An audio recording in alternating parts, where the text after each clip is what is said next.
All right, section 9.2. So what we're going to do is more stuff on the coordinate system. What we're going to be doing is graphing linear equations in two variables. So we need to do a couple definitional things here.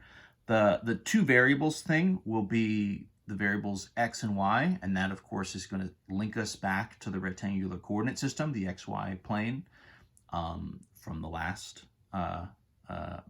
section, 9.1. You might start to say, could you do equations in more than two variables? And the answer would be yeah, you could, right? Especially linear equations. The form here, let's get the form down, and then I'll go on a tangent for a second. So the form here for us for a linear equation is going to be any equation that can be written in the form. So ax plus by equals c. So anything that can be written in that form is linear, and this is where the sort of capital letters A, B, and C are constant values, and you need capital A and capital B to be non-zero. That might seem a little trivial, right? The basic idea here is you need to have an x term and a y term, right? Two different variable terms. I guess kind of obviously to be an equation in two variables, you need an x and a y in there somewhere. And then the a and the b and the c values here are constants. The c could be 0. You could get, 2x plus 3y equals 0 would work as an equation. You just can't have sort of a and b both be 0. So in theory, you could expand this. You could do ax plus by plus, c times z equals d, right? You could do 3 variables, 4 variables, 5. That kind of stuff exists. It gets tougher to graph, though, right? Because every time you have a new variable, you're going to need a new axis in your coordinate system. So if you have 3 variables, now you're not doing just a 2-dimensional graph. Now you're doing 3 dimensions, right? You're going to have an x, a y, and a z axis that you're working off of. That stuff is not impossible, right? You can do kind of 3D ways of graphing. But as far as visuals go, getting into 4 dimensions, 5 dimensions, 6 dimensions or something, because we kind of live in a 3D world, we don't really have a great way of visualizing that. We just don't have it. So our limits, kind of, we run up against them. You could still do things mathematically with 4, 5, 6 variables. You just don't really have the same kind of way to graph it. That's all sort of stuff for later on in your math life. For us here, we're looking at 2 variables. So x and y sort of equations that give us linear. The basics here are, right, so, no exponents on your variables, right? So it's just x to the 1, y to the 1. And what this means here is the graphs will be straight lines. So you might say, why do we call these equations linear equations? Well, for the most obvious reason that there could be, it's that when you graph them, they look like lines. They look like straight lines. So what we want to do first to sort of get going, the strategy here, there's a number of different ways that you can do graphs of these equations. We're just going to do the most basic kind of setup here in 9.2, which is make a table of solutions. So we will graph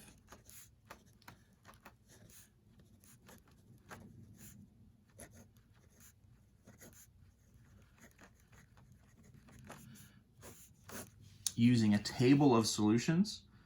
Oh my gosh, I have to erase this table. That's just like some of the shoddiest handwriting I could do.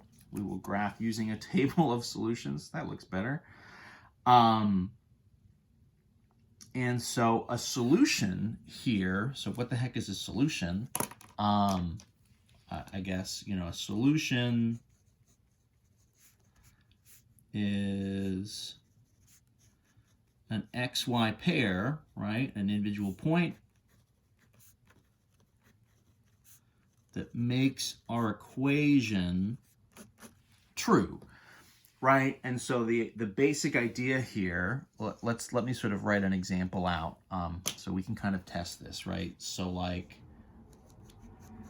for example, so is the XY coordinate is the pair 1, -2, a solution for the equation 2x plus 4y equals 8. So this is a linear equation, right? It has the form that we're after. 2 times x plus 4 times y equals 8. 2 and 4 and 8 are kind of the ABC values there. We have the x and the y. And so the question is this coordinate, this pair, 1, -2, a solution here? And all we're going to do to sort of figure out if this is or is not a solution is we're just going to sub these values in. So all we're going to do is essentially the most basic possible strategy is just like, I don't know, let's just put those numbers in there and see if it works. So sub in x equals 1 and y equals -2. All we're going to do is sub those values in. So this is 2 times x plus, right, 4 times y is 8. So that's going to be 2 times. So the x value we're just going to replace with the 1 plus, right, 4 times the y value is -2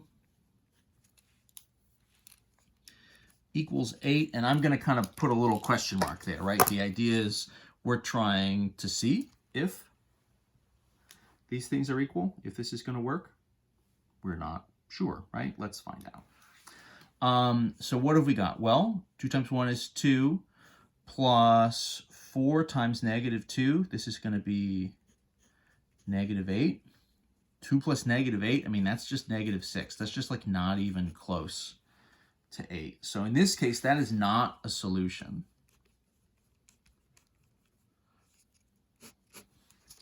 Right? That particular pair is just like not going to work at all. Right? To a certain extent, we just sort of pick numbers out of a hat. So why would it work? Let's look at another pair and let's check it. What about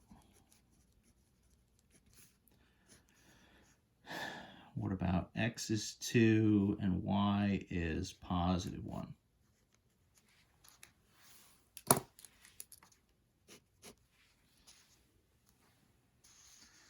So what if we check that? So the same equation, right? 2x plus 4y is 8. So we do 2 times the x plus 4 times the y is 8, question mark. So now the x value is 2, the y value is 1. So 2 goes in here, 1 goes in here. In this case, 2 times 2 is 4 plus 4 times 1 is also 4. And that is going to hit 8. Right? So what that means for us now is that the coordinate 2, 1 is a solution. And that would, kind of be on our list of solutions. What we're going to be doing to do these graphs is essentially making a table of making kind of a list or a table of solutions to the equation. And we're going to be doing essentially kind of a connect the dots move. If I know that these equations should give me sort of a straight line, if I start to then, right, list out and sort of identify and graph a certain number of solutions, after, 3, 4, 5 of them, I should have a pretty distinct pattern going, and I'm going to be able to sort of connect the dots and kind of use that line to represent all of the different solutions. But first and foremost, it's just a matter of, do we have solutions or do we not have solutions to this kind of a thing? So that's just a matter of subbing these values in and seeing what we get. One more? I don't know. Maybe one more, I guess. I'm using up all my room here. What about, I'll do a short one. What about, 0, 2, right? Is that going to work as a solution?